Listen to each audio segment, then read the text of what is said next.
Good morning, happy Friday, or good afternoon, happy Friday, depending on where you're joining from. We're going to give folks a moment to join and then we'll get ourselves started here.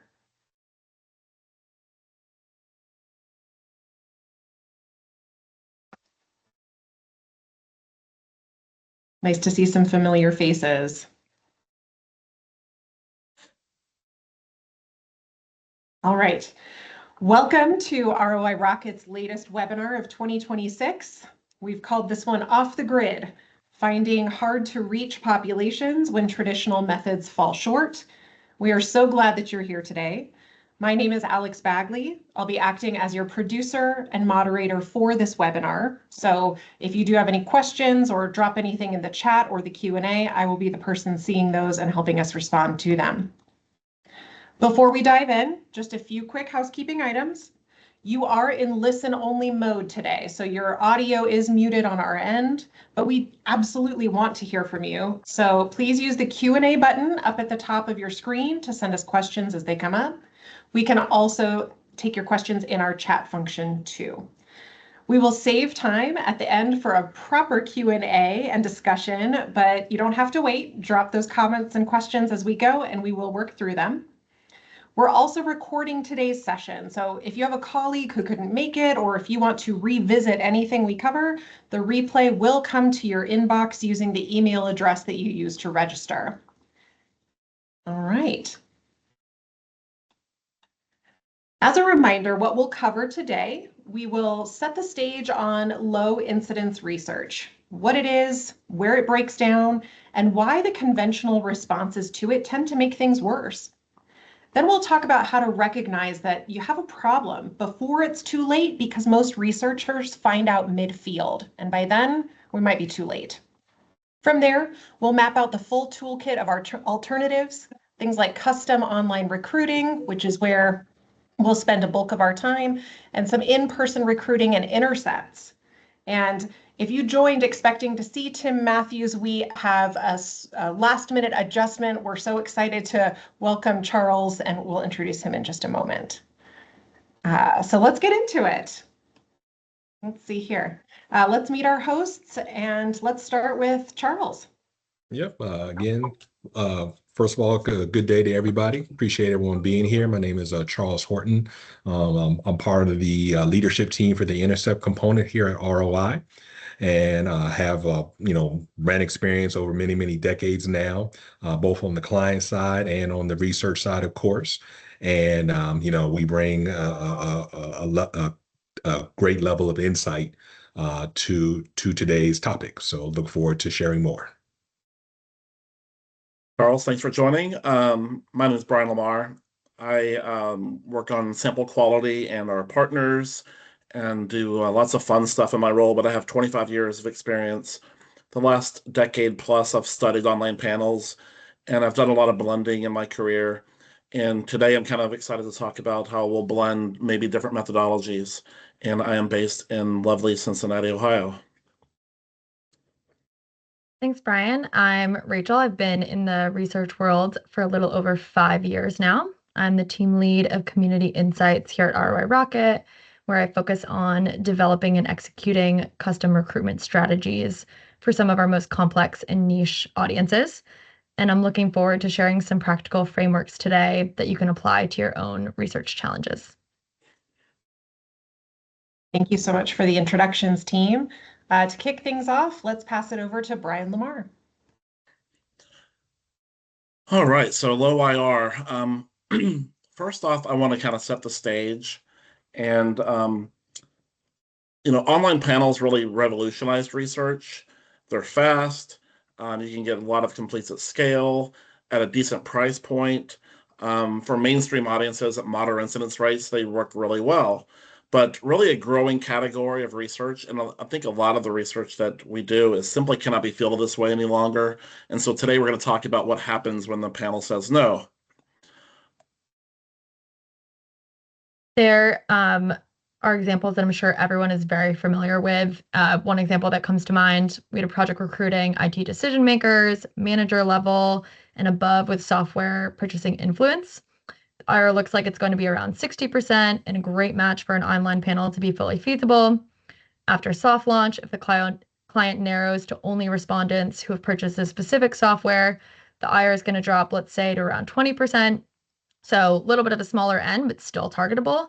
If then mid-field client wants only people who have purchased a particular software within the last 90 days, now we're looking at an IR of under 10%, maybe even under 5%. That audience still exists, but our panel doesn't have the depth to get us there alone.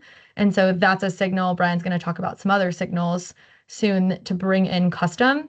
Sometimes we know that we'll need to bring in custom from the start of a study, but sometimes we don't know like that particular study until we're in field.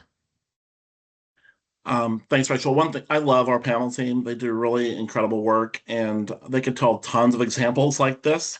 And I love going to Denver. They're almost all based in Denver, and then sharing kind of fun stories like that. They're fun for me, not as much fun for them probably. And so, below 10%, the math really starts working against you, and you're screening a ton of people to fill a little. At 5%, you need 20 screens to get one complete, and costs really multiply and timelines stretch, and we know all these problems.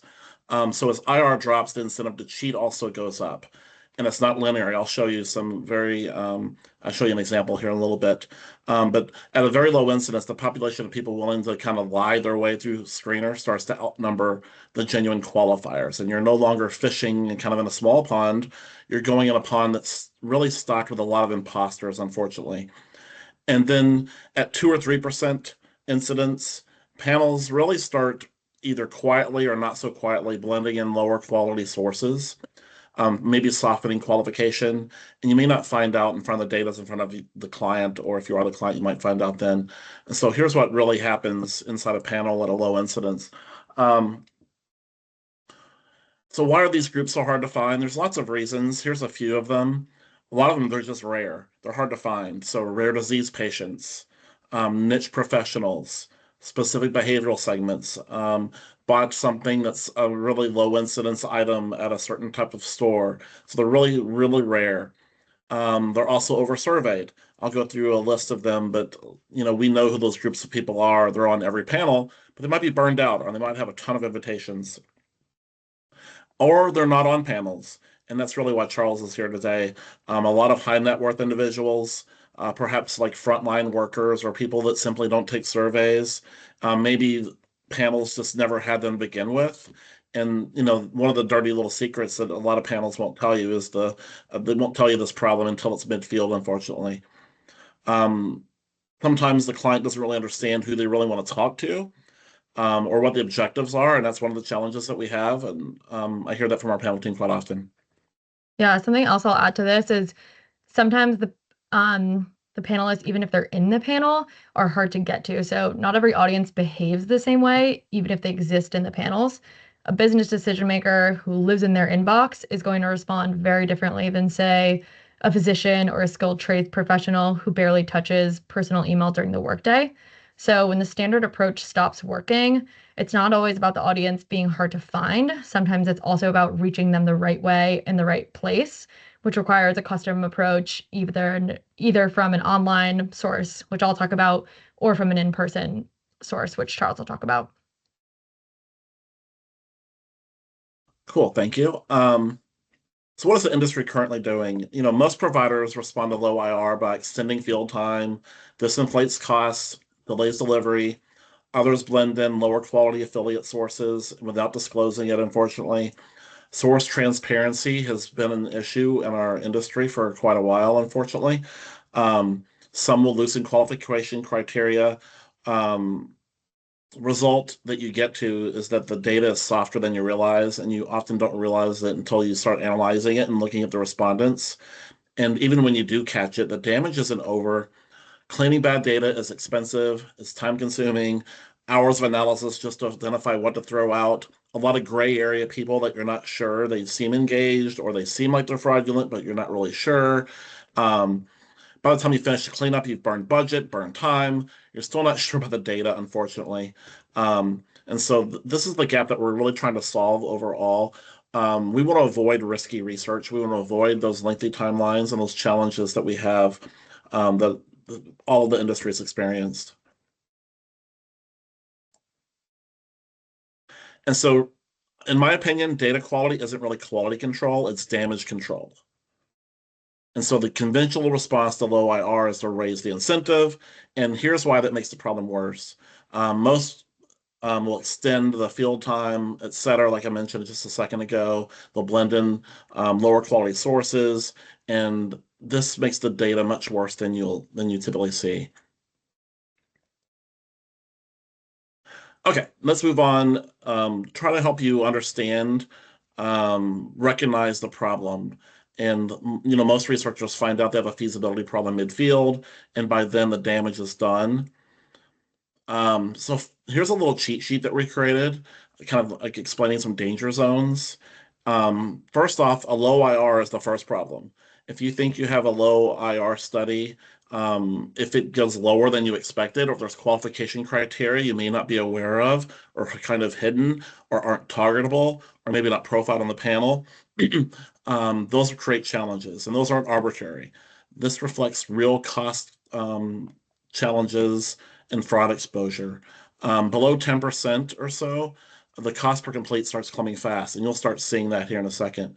So you can kind of see some danger zones here. I hope this is beneficial for you. And so the promise of online panels is that, well, they're outstanding tools at really high incidence work. And we'll start with what panels do well. This is not a panel bashing session. We have panels ourselves. We have lots of panels at ROI Rocket. For mainstream audiences at moderate incidence rates, online panels are fantastic. They're outstanding. We can do fast turnaround. We can scale them. They're cost effective. If your IR is above 15%, we're almost certainly your best tool to complete the research. Cost per complete is low. Quality is manageable. Speed is really hard to beat. And this is the baseline, and it's a good one. As you can see here. But then things start to shift. Below the 15% IR, cost per complete begins really climbing, and it doesn't climb gradually.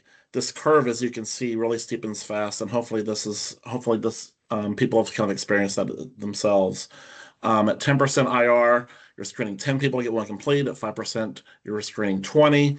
Costs are multiplying, timelines are stretching. You haven't even gotten to the quality problem yet. Below 10% is where we're really recommend at least a minimum multiple validated panel sources working in parallel, because we just can't get it done. Below 5%, it's getting likely that panel alone is unlikely to succeed for any meaningful sample size. And that's why we're glad to offer like a blended approach. So again, we're not talking about data quality yet, just kind of pure economics.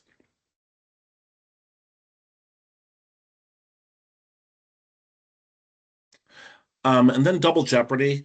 Quality degrades at the same time as costs rise. And this is the part that doesn't get talked about enough. That dashed line, that's the panel data quality, is falling off at the same exact time costs are rising. So you're not just paying more, you're paying more for worse data. And it's kind of a math problem. And it's also double jeopardy. So three things are kind of happening simultaneously.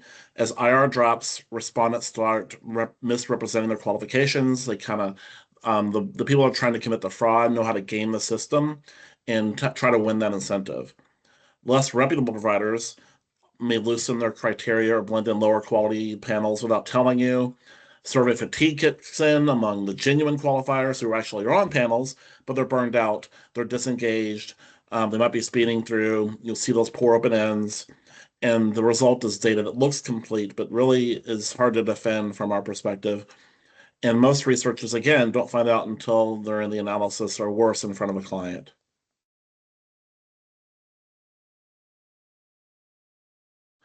And so now to reframe it, and this is really the core argument of everything we're going to cover today. Below 10% IR, in-person and customer recruiting just don't become viable alternatives. They become a smarter economic choice. The green line, there we go, in-person cost per complete, it really stays flat as IR drops. It's more expensive than panels at a high incidence, no question, but it's a known cost. It's predictable, more budgetable, and critically, quality doesn't erode because you're not relying on a panel population that may or may not actually be there. The crossover point, which in-person economics perform online, happens somewhere around 8 to 10%. And again, by the way, this might vary by population, type of work, screening criteria, et cetera. It's really kind of an example. There's going to be a crossover point where in-person is going to be better than online. So for B2B decision makers or over-surveyed professional segments, it happens even earlier. So the takeaway is kind of simple. If you estimate an IR and it's below 10%, the conversations with your panel should shift from can you do it to how exactly are you going to do it? And that's really important. You should really have a plan B before you really start to field. And then next, these are some of the over-surveyed segments that might cause a problem. And hopefully you've all seen these. This shouldn't be a surprise to anybody. These audiences exist on panels. We have panels dedicated to some of these. We have entire panels dedicated to some of these groups. High survey invites. They've probably seen your topic before. They know how to qualify. Some might be, unfortunately, gaming the system. Response quality degrades, even among genuine qualifiers. Disengagement, speeding, satisficing, survey fatigue, burnout, high disqualification from recognition of survey topics or brands as a signal that you're in this territory. And if your target's on this list, assume panel quality might be already compromised for a lot of panels, and build in verification and quality checks right from the start. Something else I'll mention with the over-surveyed segments that we see from time to time, if there's something going on in the industry where attorneys are being surveyed by multiple companies, multiple organizations, even if that audience is not typically on the over-surveyed segments, or especially if they are, if they're all of a sudden seeing 2, 3, 4 surveys come through that are very similar around the same topic, that also might lead to lower IRs than initially expected, which might also have us take a customer approach to get in new people, more people that fit that criteria. Outstanding. Excellent.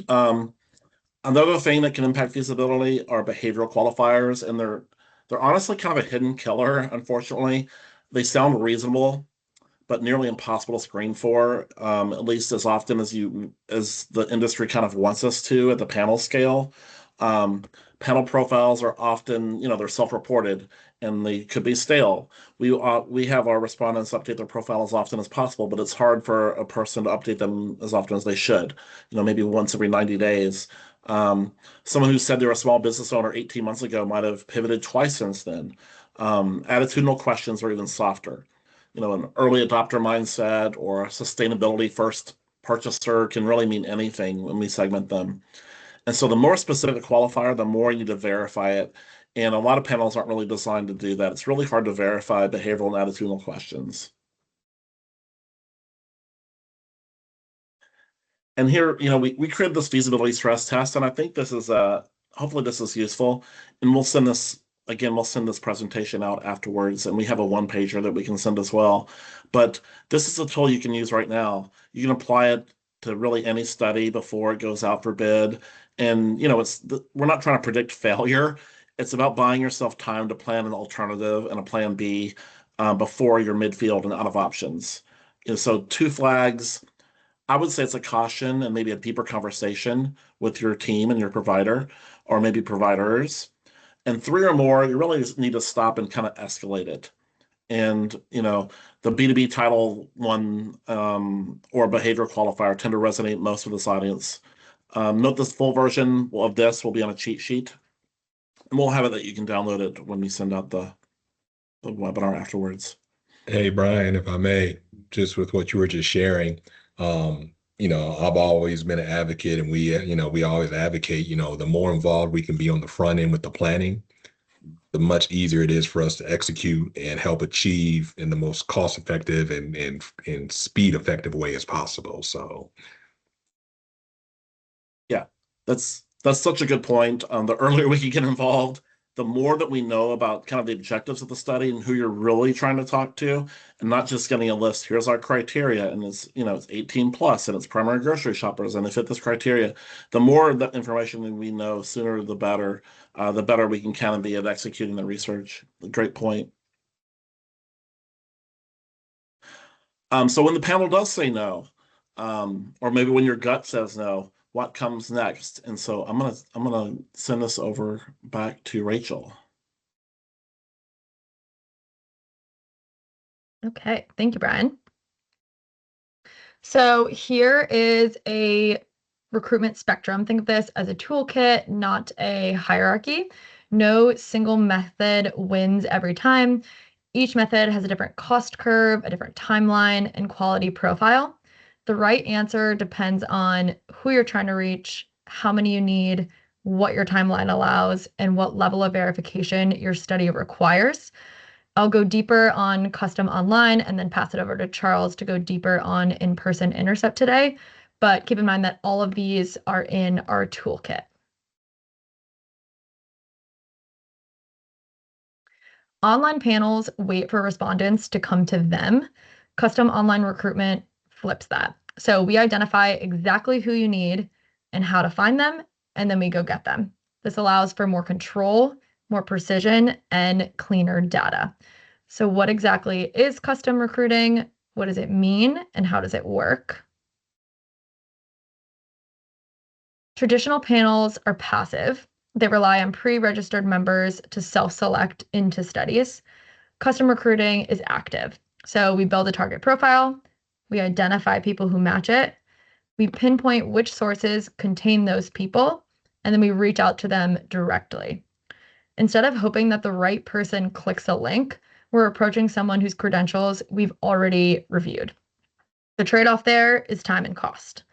But for low IR studies, it's often the only method that actually works. So let's walk through exactly how that process works in practice. Steps 1 and 2 here are really where most of the strategic work happens. Translating a brief into a recruitment profile that's specific enough to be useful, but broad enough to be feasible, and then figuring out which sources are actually going to get us there. We have a lot of options in our sourcing stack, and it takes real cross-team collaboration to make sure we're pulling the right levers for the right audience. So for my team in particular, I know Brian was just talking about, we're based in Denver. We all sit right there together. We're talking to one another the whole time to figure out which levers we should pull for which studies. Step 3 is what separates custom from panel work. So verification happens before the survey, not inside of it. Step 4 looks like normal deployment, but the data is coming back cleaner because the front end was tighter. We're, of course, still screening here, still verifying here, but we've done a lot of that work up front. And step 5 is where a lot of providers go quiet. Active monitoring means catching issues on day 1 or 2 and making any changes immediately if needed, not waiting until after fielding closes to realize that something was wrong or we could have done better. So, And yeah. I'd love to add here, Rachel. As someone that came from a different sample company, but didn't have a panel team, so I studied panels. I knew a lot about panels. This is really impressive, and I don't want to kind of forget some of the points, especially the source part, is that our team has been doing this for quite a while, and they really know all of the kind of fun little unique sources. They've built relationships over the years. Everybody knows LinkedIn, but there's lots of other sources that our team is really used to going after and has built relationships for that are kind of unique. And this is something I'm really proud of to work at ROI Rocket, in that we just have lots of options at our hands. And from a custom panel recruiting source, it's just really cool. And I'm always impressed at kind of the unique little targets that we can find. And I used to think that it was kind of the standard things, but now we can find all kinds of really cool stuff that I never knew happened, and we have a list for, or we have a relationship for. And so really proud of that team. So good job, Rachel and team. Thank you. So that leads perfectly into this. So the reason this works is that no single source has enough coverage on its own. And as Brian said, we run a multi-source stack. We've got professional networks, proprietary databases, industry communities, direct outreach, and those are often all running in parallel. The differentiator here isn't the number of sources, it's the quality evaluation applied to each one. So as Brian was talking about, we can target based off of social media, we can target based off of various lists, and we've actually built some of our best panel partnerships this way. We have Pregnancy and Newborn magazine for mothers of infants. We have Welcome Research for Hispanic audiences. And we have our new HomeSphere partnership for people in the building profession. These aren't just data sources, they're relationships we've built because we went and found those audiences intentionally.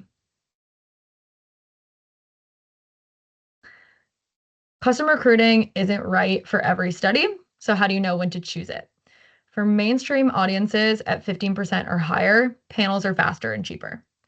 But for credentialed professionals and niche behavioral segments, it's often the most reliable path. The mistake that most researchers make is treating it as a last resort, just as Charles was saying earlier, something that you turn to after the panel has already failed. But by then, you've lost 2 weeks and you've burned through the budget. If you treat it as a first line option, whether your target has a professional identity, you can verify independently. And before you field anything, know your universe.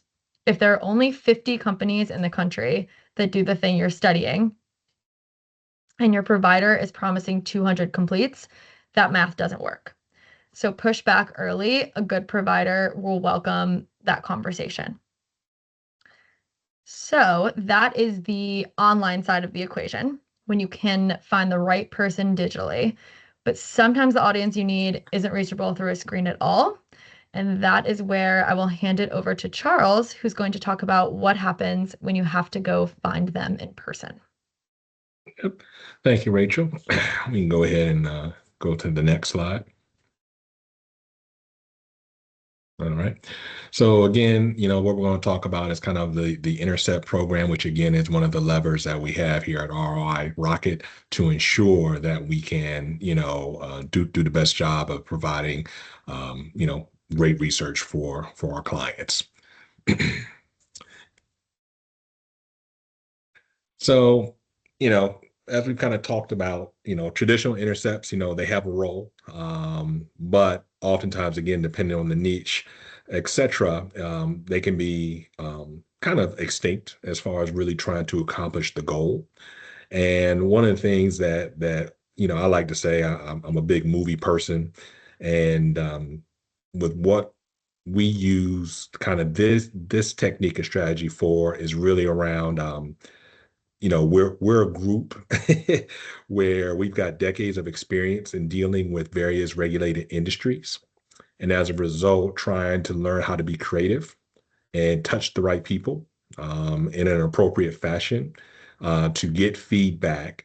We've kind of developed a certain skill set. And so that's what we bring to the table with our Intercept model. And so,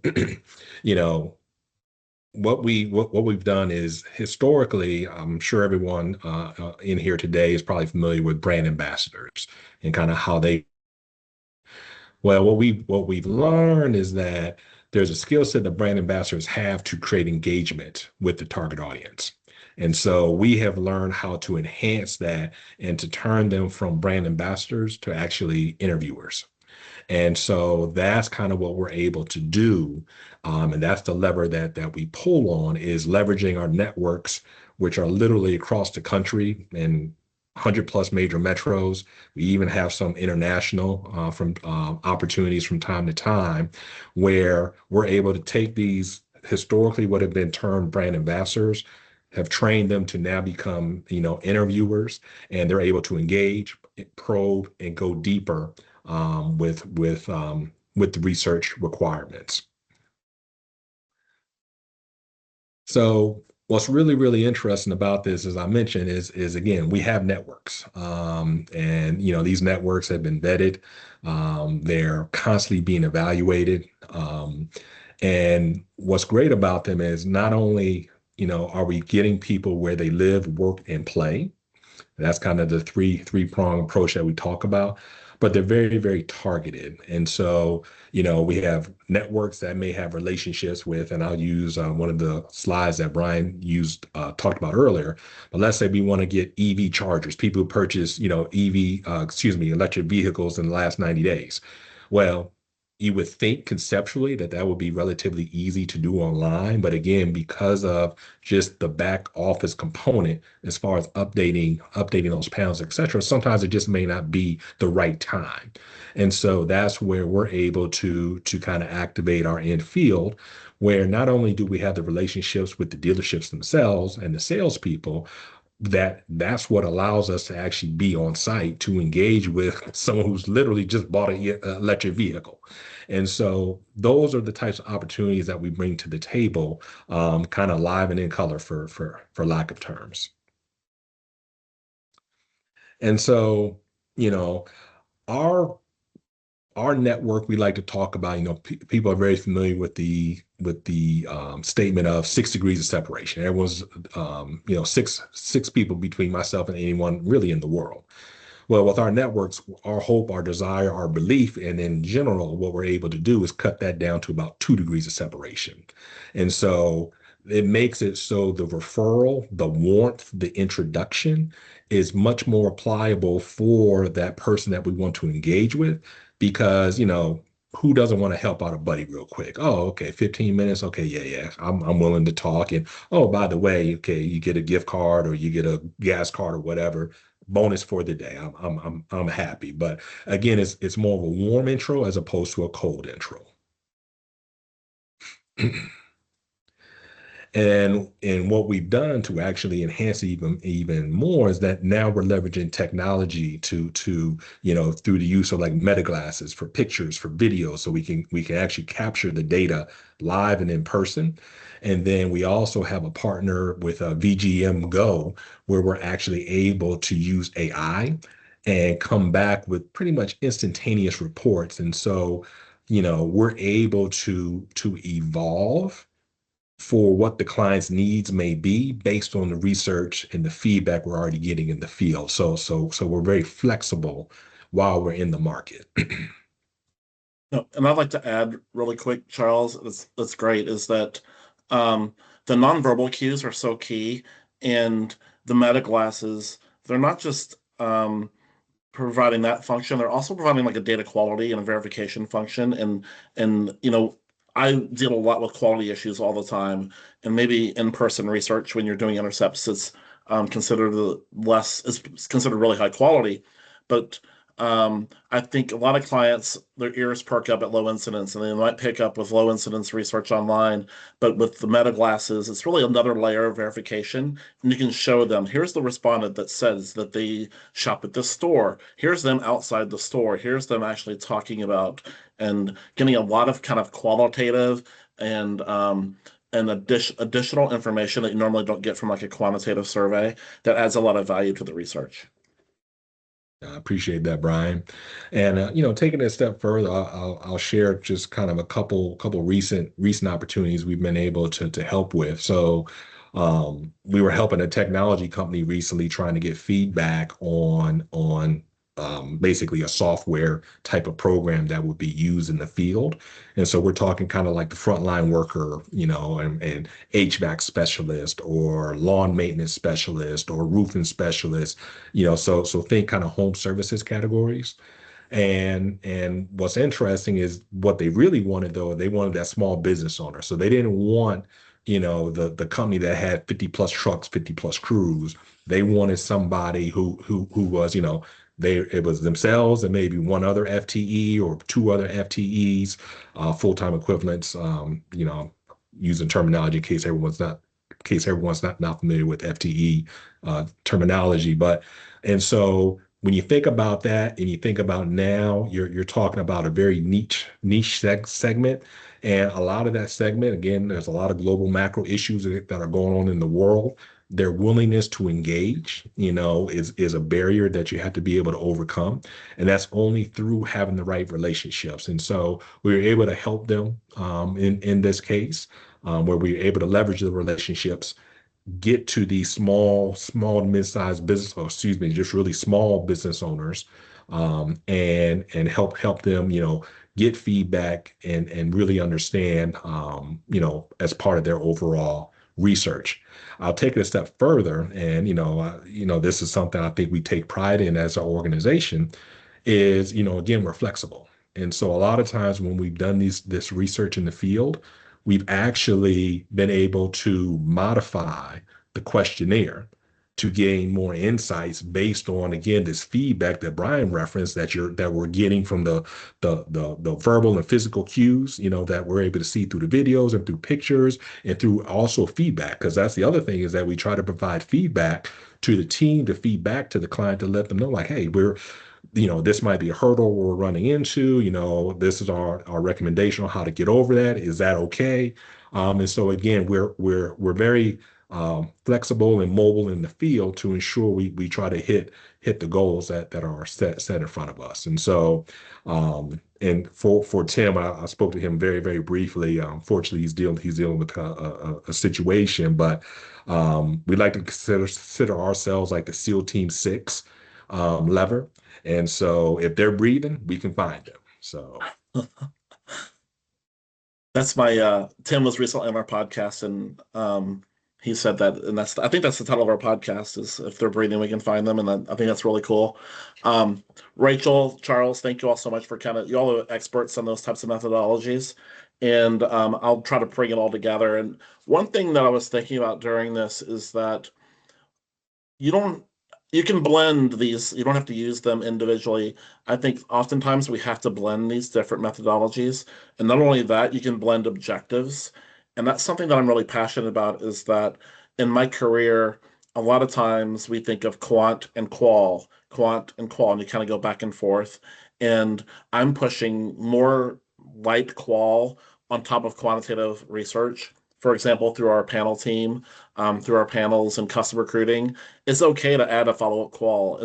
We want to engage our respondents in other ways that help solve business objectives. And you can do both quant and qual in the same research, and you can do that both online. You can do that both in person as well, especially if you're blending. And if anybody knows me, I've blended panels my whole career, and now I'm blending methodologies, and now I'm blending lots of things, and it's really kind of cool to see that happen here at ROI. But also keep in mind that IR alone doesn't determine the method.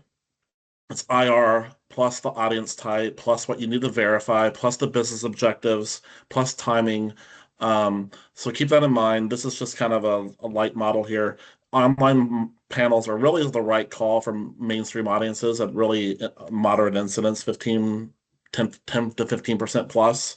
Fast, cost-effective, manageable. Don't overcomplicate it when it isn't broken. Custom online is your first line tool for any study where the target has like a professional identity, something that we can kind of reach. That's when we should be having strategic discussions with our panel team or your other partners. Things like B2B decision makers, credentialed professionals, niche specialists, perhaps different types of shoppers. But then in-person intercept is really the only real solution. We need to capture like a behavior and context. If you're shopping at a bank, we just had that one recently. We had a golf ball test recently where we did in person on golf courses. That was a really cool piece of work. You can do this at qual and hybrid approaches across all of these. Like I said, there are tools that layer in based upon requirements and budget. And the biggest takeaway, again, is make this decision at the bid stage, at the briefing stage, not after a panel attempt has already failed. That's really the worst time, unfortunately. And then finally, some best practices. And if Rachel and Charles want to jump in too, but some of the best practices are, always talk as soon as possible before you send out all your bids, because there might be a different solution that's better suited for your research. And we might bring on custom recruiting earlier. And the earlier we can get to it, the faster we can get it done. It's so hard, and it really adds a lot of stress to our team when it's midfield and we're scrambling to get those last few completes. Let's see, demand source transparency. A lot of panels are not being very transparent, unfortunately, and this is something that I've been talking about for a long time. Really demand to know where your respondents came from. Are they impaneled? Have they been verified? Are they custom recruited? Is this a third-party source? How are you validated them? How are they profiled? How often is the profile updated? These are all fair questions to ask of your panel. Panel should be very, very, very transparent with this. We should not be afraid as panel companies to talk about how we're doing these things. monitoring field. This is a lot of what our panel team does.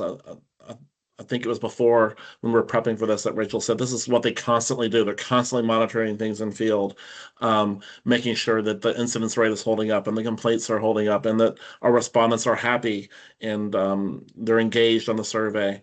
And then blended solutions, we just kind of talked a lot about that. Any other best practice that I missed? I don't want to put you all on the spot, but that was a lot of information in 40 minutes, and I want to make sure there's anything I missed that you can add to it.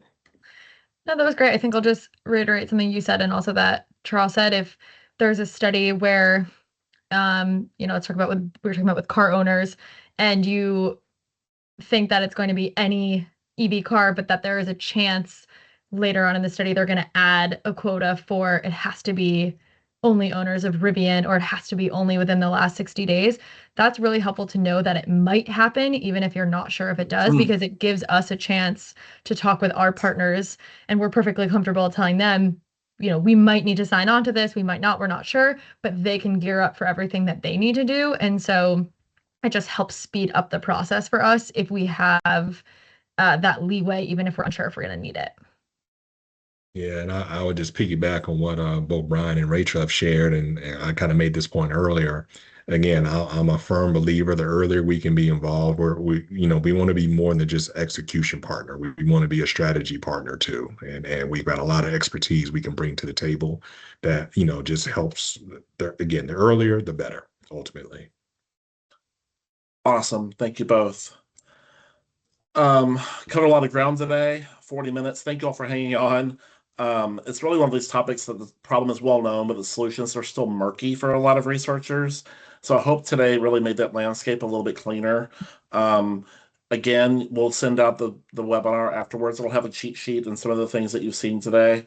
And you can follow us on LinkedIn, follow our podcast, Signal and Noise. You can reach out to our team. You can see their email addresses below. And Alex, I guess we'll go to you and we'll take some questions. Yeah, let me take a look here. I don't see anything in the Q&A yet, but let's take a moment and see if anybody has anything to add. I don't know if this went to the Q&A, but I had a couple. Alex. Oh, okay, cool. Yeah, I didn't see him, so if you want to start working through them, cool. This is one, I think this is probably for Charles. Can an in-person reach rural audiences? Or are you limited by larger markets like you mentioned? Can you go to rural areas? Yes, we can. I would say that if it's a rural area that's relatively close, relatively can be I would say within 1 to 2 hours of a major market, then yes. If we're talking about an area that is truly really rural and it's 2+ hour drive from the nearest airport and it's not an international airport, that's going to probably get a little bit more difficult. Not saying we can't try, but that will require a little more upfront planning. I should have just said they're breathing, right? So you can find them. The short answer. Another one, we work a lot with B2B audiences, IT decision makers, C-suite, that kind of thing. What's your honest assessment of the quality of the data coming out of standard panels right now? I'm assuming that question is about external panels. I've said this before, either on the podcast or on the last webinar or somewhere publicly, but I studied panels for many years and most panels in probably the world. And I used to think about 20 panels were really, really good and I would recommend them. Now, I think that's down to low single digits. Unfortunately, there's only a few panels that do a great job. And your question was around B2B specifically. In my opinion, the ones that kind of focus on B2B and are experts on those audiences are going to be good. So there's panels out there there's a panel that focuses on farmers, for example. They know farmers, they know when to survey farmers, they know they can talk farmer language. Our panels, we have an ITDM panel and we have lots of different B2B niche panels, and we can kind of speak the language that our respondents do. Those are good panels if they understand the challenges that are inherent in each different industry. There's a school teachers panel. And so the more that you can focus on these industries, the better the quality. I think that the days of the large generic panels being best at everything are long gone. They're good at certain things, not great at everything. And so the more niche, the more specific of a panel that you can identify and work with, I think are better. We did Here's have a one. question come in, Brian. Go It ahead. says, and this could be to anybody, but it says, can in-person reach rare and uncommon diseases, both patients and caregivers? So if you guys have any insight or examples, that would be cool. Yes. Quick answer is yes. They're breathing. I'll take advantage of what Brian stated, but yes, it's definitely possible. Again, understanding the caregiver, who they are, understanding what the disease parameters are, that will allow us to figure out, what networks we need to tap into. And so yes, long story short, yes, it's definitely possible. I know that question specifically asked about in person, but just as an example, we also for online can find patients with rare diseases.